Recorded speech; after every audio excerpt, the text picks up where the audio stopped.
Hello everyone, SadBoi here, and today we're discussing Weapons, a horror film directed and written by Zack Cregger, the creator of Barbarian and former member of the Whitest Kids You Know. The movie released to mixed reviews, but overall, the reception of this film has been positive. And I would have to say that I agree with the general tone of most reviews, although I did take issue with some complaints.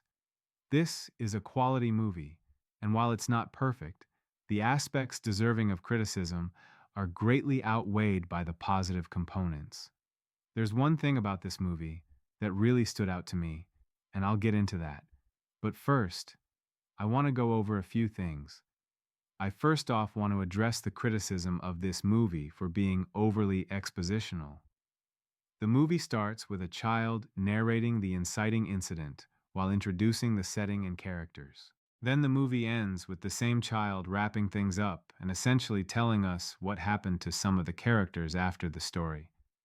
All in all, this couldn't have been more than 2 or 3 minutes of speaking, and it was accompanied by visuals, so I'm not really sure where this criticism came from. It's not so much that I disagree with it, as it is that it's just not really a valid critique. There was nothing out of the norm with this amount of exposition. It certainly can't be called an example of telling and not showing. It felt like a standard setup and conclusion. The pacing and story structure were also criticized, but again, I don't really see anything wrong here. For a 2-hour-long movie, it certainly progresses at a decent rate. They could have cut roughly 15 to 20 minutes without greatly altering the story. But I wasn't bothered by the length of this film. As for the story structure, the story is told by following different characters that are connected to each other through various events.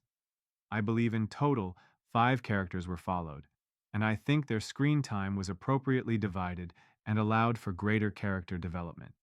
Now, onto the part of this movie that was very interesting, the overwhelming use of symbolism. Weapons is filled with themes and symbols.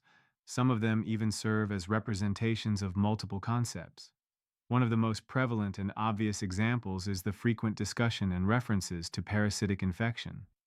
Theft of life through infection, consumption, and manipulation is prevalent throughout the film. Some examples are literal, while others are allegorical or metaphorical. It exists in a number of ways, and you could really make an entire video essay about that alone. In addition to the nature of parasitic infection, communal trauma is on display throughout the film. The Weapons serves as a demonstration of the devastation experienced by communities during the collective loss of children. In the movie, 17 children disappear, and the community attempts to make sense out of a nonsensical situation. They lash out, crumble, search for a scapegoat, and attempt to take justice into their own hands. They're blinded by rage, grief, and guilt, and left abandoned by a system that doesn't seem to be doing anything to fix the underlying issues that made this loss of life possible. It's maddening to them that they're expected to act rationally during an absurd event. But more than anything, this film is an allegory for growing up around alcoholics. Zack Cregger explained that his parents struggled with alcoholism. He had to become a caretaker to his parents at a young age, and this movie was definitely a means of catharsis. You can see how personal substance abuse is to Zack, and how even though it hurts him, he can still love an addict and see the good in them. It was a beautiful and realistic representation of the complexity in life that comes with loving someone that struggles with substance abuse. Zack Cregger is clearly a talented artist. He's creative, competent, and intelligent. We've seen him succeed in comedy with The Whitest Kids You Know, and he's absolutely excelled in horror with Barbarian and Weapons. I hope that we'll get to see him attempt other genres as well.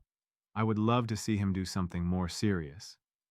Zack might really excel if given the opportunity to work on a drama. Weapons gets 4.5 out of 5 from me. I can't wait to see what Zack does next.